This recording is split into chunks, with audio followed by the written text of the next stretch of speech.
মা আমার দেরি হয়ে যাচ্ছে, আমি চলে গেলাম।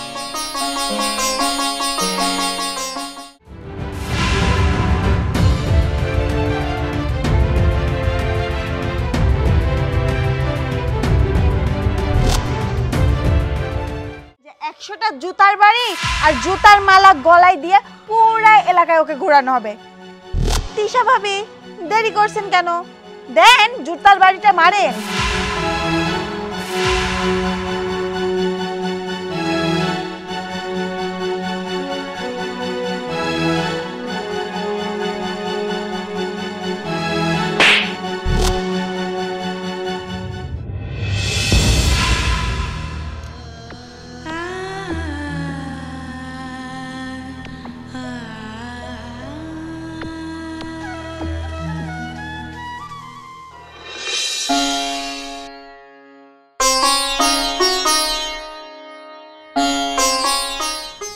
আখি, আমি তো প্রবাসে চলে যাচ্ছি, আমার মাকে তুমি দেখে রাখো। আর মা, আখিকে তুমি দেখে রাখো। আখির তো কেউ নেই, জন্মের সময় ওর মা মারা গেছে, আর কয়েকদিন আগে ওর বাবাটাও মারা গেছে। এখন বাবা মা দুইজনে তুমি তুমি আখিকে একটু দেখে রাখো। শোনো সোহেল, যাওয়ার সময় তুমি মন খারাপ করো না। মা তো আমাকে অনেক ভালোবাসে, আর তাছাড়া আমিও তো মাকে অনেক ভালোবাসি।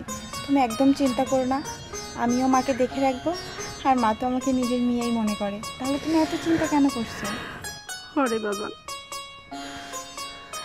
যাচ্ছা পথে যাচ্ছিস, অত চিন্তা ভাবনা করে বাড়াইসনি। আল্লাহর নাম লে তুই চলে যা। আর বৌমার কথা তো পরিবেরি, বৌমার জন্য তো আমি আছি। ও ছাড়া আমারই কি আছে গো? হোক তো আমি ভালোবাসি, ও ছাড়া আমার কেউ নেই। আচ্ছা, তুমি বিদায়ের সময় এরকম আখি, তোমার ব্যথাটা আবার বাড়ছে তাই না? আরে না না, আমি ঠিক আছে। শোনো, বিদায় বেলা মন খারাপ না করে তুমি হাসি মুখে বিদায় নিয়ে যাও। মা, আখি তো অসুস্থ, আখিকে একটু দেখে রাখো। মা আমার দেরি হয়ে যাচ্ছে, আমি চলে গেলাম।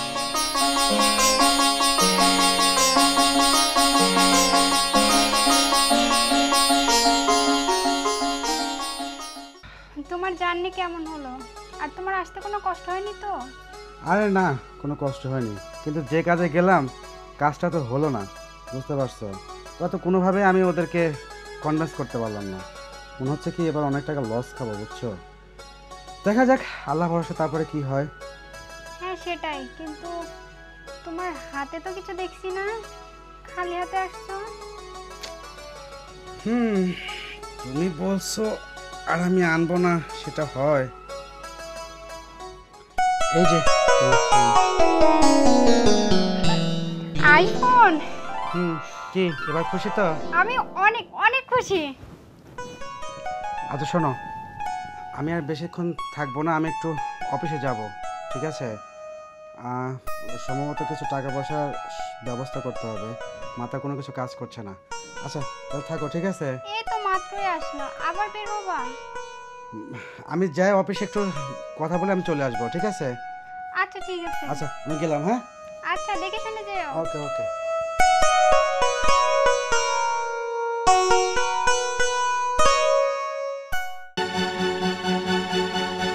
আম্মা, আম্মা, আম্মা!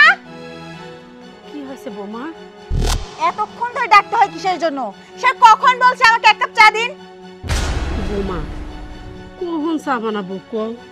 এক গাদি কাম চাপা দিছ, এই থাল বাসন মাজা, কাপড় চোপড় খাঁচা, সারা বাড়ি ঘর ঝাড় দেওয়া। আমি তো আর মা কালী না যে আমার 10টা হাত আছে, 10টা হাত দিয়ে আমি এক নিমেষে সব করি, তোমার চা বানাই দেবো। ওই ওই বুড়ি, ওই মুখে মুখে এত তর্ক করিস কিসের জন্য? হ্যাঁ, আর মানুষ কাজ করে না, কি এমন কাজ করতে দিছি তোকে? সামান্য তো চা বানাতে কইছি, তাও চা বানাতে পারিস না? হ্যাঁ, এই কি করে খাবি তুই? খাওয়ার সময় তো বলিস না যে বৌমা আমি আজকে অল্প খাবো, আর কাজ করার সময় তোমার যত বাহানা সেগুলো তুমি প্রকাশ করো, তাই না?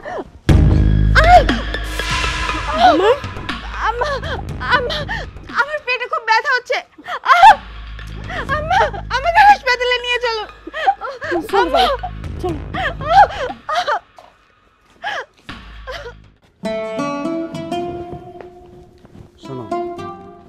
আমার মনে হয় আসতে একটু দেরি হবে নি, বুঝতে পারতেছো ব্যাংকের কাজ কাম। তুমি পার্লার থেকে এসে খেয়ে নিও, আমার জন্য ওয়েট করো না। না না না, তুমি যতক্ষণ আসবে না ততক্ষণ আমি খাবো না। শোনো, শুধু শুধু পাগলামি করো না তো। হ্যাঁ, দেখছো শরীরে কি অবস্থা করছো। পাগলামি না করে আমার জন্য দেরি করো না, দুপুরে খেয়ে নিও। তুমি যেখানেই যাচ্ছ বিকেলের মধ্যে বাসায় ফিরে আসবা, দুজনে একসাথে খাবো। আমি তোমাকে ছাড়া খাবো না। আহা, এখন কখন কাজ শেষ হবে না হবে আমি তো কিছু বলতে পারতেছি না। শুধু শুধু পাগলামি করো না তো। আর শোনো, পার্লারে তুমি আচ্ছা ঠিক আছে, তুমি পার্লারে থাকো, আমি আসার সময় তোমাকে সাথে করে নিয়ে আসবো না। এবার খুশি তো? আচ্ছা ঠিক আছে, তাহলে তুমি দেখে শুনে যাও। আচ্ছা, আর একটা কথা, ওই তোমার ছোট ভাই ফোন দিছিল? কই না তো। আমাকে ফোন দিল, ফোন দিয়ে বলতেছে যে 5,000 টাকা লাগবে, পাঠায় দেবো। ওর অবস্থা কিন্তু আমি ভালো মনে হচ্ছে না, ও মনে হয় নেশা পানি করতেছে নাকি? আরে না, তুমি ওকে যেমন ভাবো তেমন কিছু না, চাইছে হয়তো কোনো প্রয়োজন। ঠিক আছে, চাচ্ছে আমি দিচ্ছি, সমস্যা নাই। কিন্তু আমি কিছুটা শুনলাম, ঠিক আছে, ওনাকে বাজার ছেলেপেলের সাথে মেশামেশি করতেছে। আমার আব্বুকে বলে এগুলো একটু বলো, ঠিক আছে? আর ঠিক আছে, চলো তোমাকে আমি পার্লারে নামা দিতে। আচ্ছা চলো।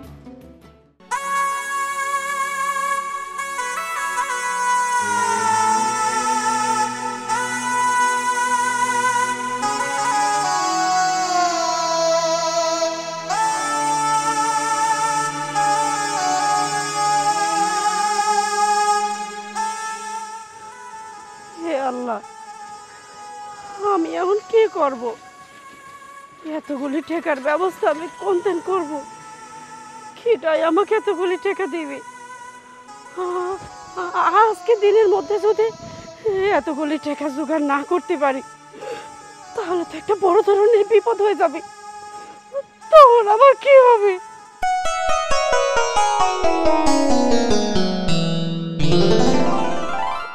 আমি এখন তিশার কাছে যাই, দেখি তিশা যদি একটা ব্যবস্থা করতে পারে। আর দেরি করবো না।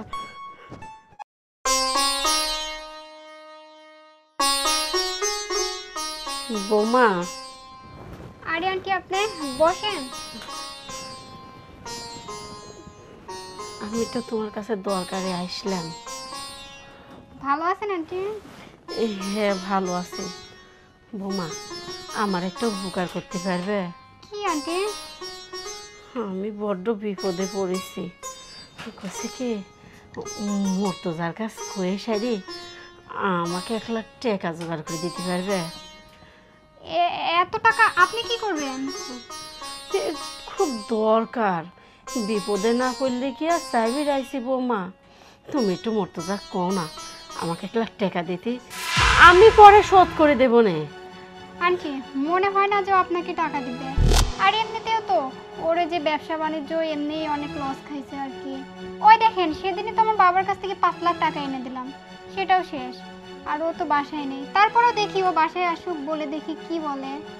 বৌমা, তুমি যদি একটু মর্তজা বুঝা কও, ও ঠিক বুঝবে। আমি তো করছি, সময় মতো টাকাটা আমি ফেরত দিয়ে দেব। বৌমা, মর্তজার না ওই 1 লাখ টাকা দেওয়া কোনো ব্যাপারই না, সেটি কিন্তু আমি জানি। বৌমা, সোহেলেরও সমস্যা হয়েছে ওই আঁকা মালিয়ে, ওর কাছে যে আমি যাবো সেটা চাবির পারতেছে না। একটু মর্তজা কও না বৌমা। দেখেন আন্টি, ও এখন 1 টাকাও দিতে পারবে না। আর এমনিতেও আমাদের শিপমেন্টে অনেক লস দিছে। ওই তো কিছুক্ষণ আগেই গেল হয়তো ব্যাংকে লোন তুলতে, ও দিতে যেতে পারবে না। আর 1 লাখ টাকা কেন, এখন আমাদের পক্ষে 10,000 টাকা দেওয়াও সম্ভব না। আচ্ছা বৌমা, তাহলে আমি এখন যাই। আচ্ছা ঠিক আছে আন্টি, তাহলে আপনি বসেন, আমি আপনার জন্য 1 কাপ চা নিয়ে আসি।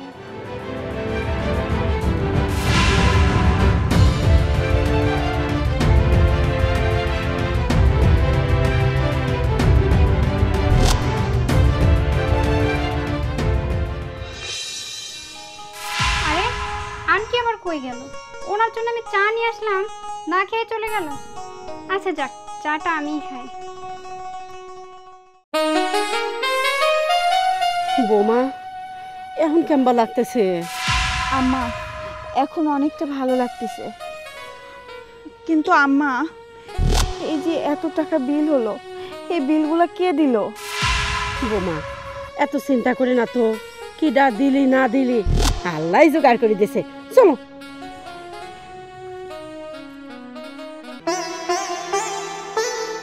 বাবা সৌরভ, ভালো আইসাও তো? ভালো আছি না না আছি আপনাকে বলে দেবো কেন? সারা এলাকায় তো একদম নামটক চোরে ছড়াই নিছেন।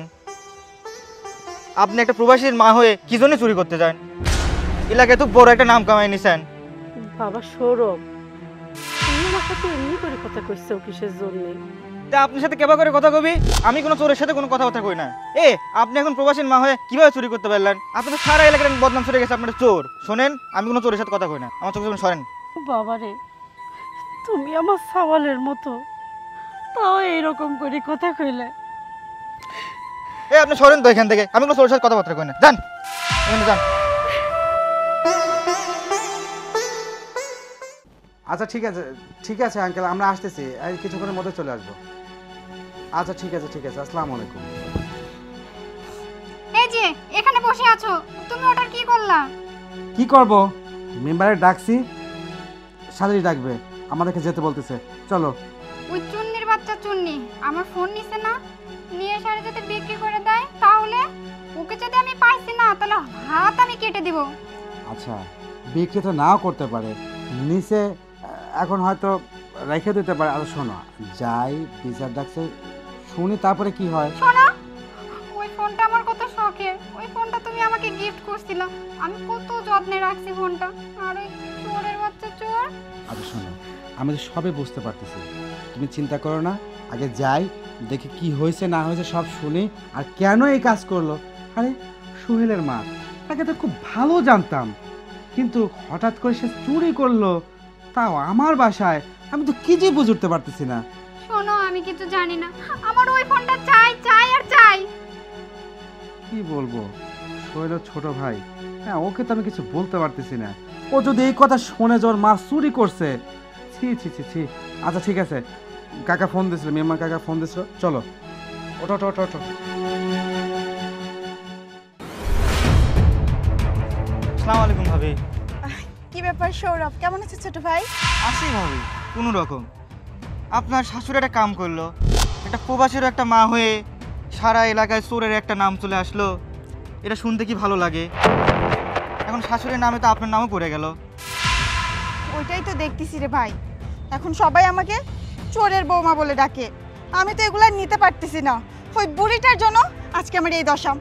জানো, ওই বুড়িটাকে আমি কোনো দিক দিয়ে অভাব দিই নাই, ও যখন যা চাই তাই পেয়ে যায়, ওকে আমি নিজের মায়ের থেকেও বেশি ভালোবাসি, কিন্তু ও কি করলো, জিনিস সে চুরি করলো। সি সি সি, এটা আমি তো মেনে নিতে পারতেছি না। জানো, ওই বুড়িটার কারণে আমাকে লুকিয়ে লুকিয়ে এলাকায় চলাফেরা করতে হয়। আমি কিভাবে যে তোমার ভাইয়াকে কি বলবো আমি নিজেও বুঝতেছি না। তা তো করা লাগবেই, সুন্দর একটা নাম কামাই নিছে, এবার শালা বোঝেন আপনি। আচ্ছা যাই হোক থাকেন। ভাই, শোনো, যাই। তুমি কাউকে ওগুলো বইলো না, এমনিতেই অনেকেই জেনে গেছে। আচ্ছা ঠিক আছে, সমস্যা নাই, আপনি টেনশন করেন না, আমি কাউরে বলবো না, কিন্তু এইটা আপনি দেখে রাখেন। আচ্ছা ঠিক আছে, থাকেন। আসি। শয়তান বুড়ি, তোর জন্য আমি বাচ্চা বাচ্চা ছেলেদের কাছে অপমানিত হচ্ছি না। আজকে বাড়িতে আয়, তারপরে তোকে আমি দেখে ছাড়তেছি। তাহলে বাবা মর্তুজা, বিচার তো হয়েই গেল নাকি? এখন সোহেলের মা, তুমি হয় মোবাইল ফেরত দাও, নইলে টাকা ফেরত দাও। আমি তো মোবাইলও ফেরত দিতে পারবো না রে, টাকাও ফেরত দিতে পারবো না রে। এই, আপনি মোবাইল ফেরত দিতে পারবেন না, টাকা ফেরত দিতে পারবেন না? এই, আপনি কি মগের মূল্য পাইছেন? হ্যাঁ, আচ্ছা আপনি একটা সত্যি করে কথা কন তো, আপনি এই মোবাইলটা কে চুরি করলেন? আর যদি মোবাইলটা চুরি করে সত্যি সত্যি বিক্রি করেই থাকেন, তাহলে এতগুলো টাকা, ওই ফোনের দাম 1.5 লক্ষ টাকা, আপনি 1.5 লাখ টাকা না হলে অন্তত 1 লাখ টাকা ফোনটা বিক্রি করেছেন। আচ্ছা আপনি সত্যি করে কন তো দেখি, আপনি এই টাকাটা করলেন নাকি? আপনি একজন প্রবাসীর মা, আপনি তো টাকার অভাব থাকার কথা না, আপনি আমার শেষ পর্যন্ত কিনা আমার বোর ফোন চুরি করলেন, আমার তো মাথায় আসতেছে না। বাবারে, আমি তো স্বীকার করতেইছি আমি তোমার বউর মোবাইলটা চুরি করেছি, কিন্তু সেই মোবাইল চুরি করে টাকাটা কি করেছি সে কথা আমি করতে পারবো না। মেম্বার চাচা, বিচার তো তাহলে হয়েই গেল। আমার শাশুড়ি যেহেতু বলবে না যে টাকা কি করছে, তাহলে সেই বিচারই করেন যে 100টা জুতার বাড়ি আর জুতার মালা গলায় দিয়ে পুরো এলাকায় ওকে ঘোরানো হবে। তিশা ভাবি দেরি করছেন কেন? দেন জুতার বাড়িটা মারেন।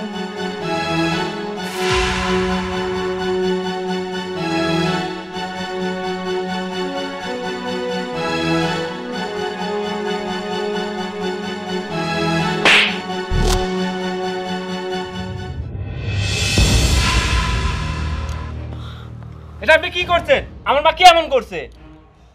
কি করছে মানে আপনার মা? আপনার মা আমার আইফোন চুরি করছে, উনি একজন চোর, আর এর জন্য তার শাস্তি দেওয়া হচ্ছে।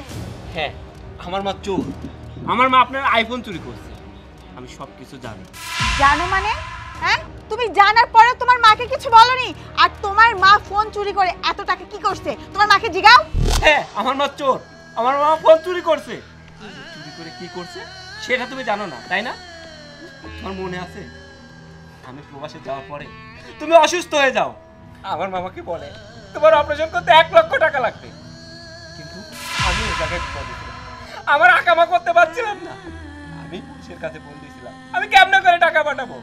আমি টাকা পাঠাইতে পারি। আরে তোমার অপারেশন করার জন্য আমার মা আইফোন চুরি করে বিক্রয় করে তোমার অপারেশন করছে। একজন প্রবাসীর মা চোর হয়েছে, আর তুমি কি বলছো আমার মা চোর? আমার মা কেন চুরি করছে? কেন টাকা কোথায় খরচ করছে, কিভাবে খরচ করছে? তুমি বলছো তাকে জুতা মারো, তাকে জুতার মালা গলায় দিয়ে ঘুরাও।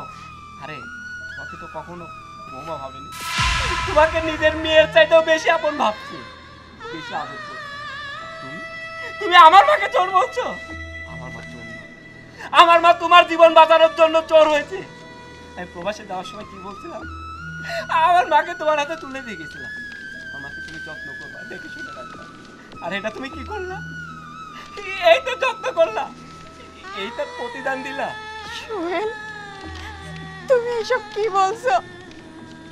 মা আমার অপারেশনের জন্য তিশা ভাবির ফোন চুরি করছে আর আমি সেটা জানি না। মা, মা আপনি আমাকে মাফ করে দেন মা। আমি জানতাম না যে আপনি আমার জন্য নিজের গায়ে এত বড় বদনাম নিলেন। মা আপনি তো আমাকে একবার বলতে পারতেন। আপনি কেন শুধু শুধু নিজের গায়ে এত বড় বদনাম নিলেন? আমার জন্য আপনি এত ছোট হয়েছেন। শুধু তো তাই না, আমি তো আপনাকে কত নির্যাতন করেছি, কত অত্যাচার করেছি, ঠিক মতো খাইতে পর্যন্ত দেইনি। তারপরেও আপনি কিছু বলেননি আম্মা, কিন্তু আমি আপনার সঙ্গে জানোয়ারের মতো ব্যবহার করেছি। হ্যাঁ, আমি তোমাকে ফোন করে সব বলতে পারতাম, কিন্তু আমার মা এগুলো বলতে আমাকে নিষেধ করছিল।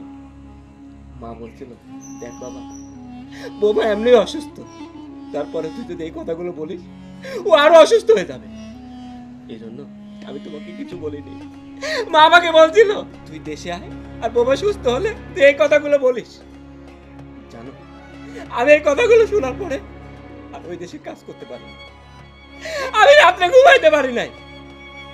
আমার মাকে সবাই চোর বলছে, একজন প্রবাসীর মা চোর। এই কথা আমি কোনো কাজ করতে পারি নাই, রাত্রে ঘুমাইতে পারি নাই, খাইতে পারি নাই। তাই আমি আমার বসকে অনেক রিকোয়েস্ট করে ছুটি নিয়ে বাংলাদেশে চলে আসছি, আশা করে আমার চোর মাকে জুতা মারা হচ্ছে, জুতার মালা গলায় দেওয়া হবে। ভাই সোহেল, তুমি আর কান্না করো না। আসলে আমরা তো এটা জানতাম না। আমরা অনেক বলছি যে আন্টি আপনি ফোনটা চুরি করলেন কেন, এবং চুরি করে থাকলে টাকা বিক্রি করলেন এবং এই টাকাটা কী করলেন সে আমাদেরকে বলে নাই, যার জন্য রাগ করে হয়তো বা আমরা এই কাজটা করছি। সমস্যা নাই, আমরা তো একদম অমানুষ না। তোমার টাকা ফেরত দিতে হবে না, আর তোমার মাকে আমরা জুতার মালাও পরাবো না। না, আপনি একদম টেনশন করবেন না। ওই ফোনটা আমার মা বিক্রয় করেন, এক জায়গায় বন্দুক রাখা আছে, ওই টাকাটা আমি দিয়ে আপনার ফোনকে আমি ফেরত দিই। আচ্ছা ঠিক আছে, সব কিছু তো হয়ে গেল। আর আন্টি, আসলে আমরা যে অন্যায় করছি আপনার সাথে, আপনি আমাদেরকে ছেলে মনে করে ক্ষমা করে দেবেন। মা, ও মা, আমি গর্ব করে মানুষের কাছে বলতে পারবো আমার চোর মা, আমার এরকম চোর মা যেন বাংলার প্রতিটা ঘরে ঘরে থাকে, তাহলে ছেলে বৌমার মধ্যে আর কখনো ঝগড়াঝাটি হবে না।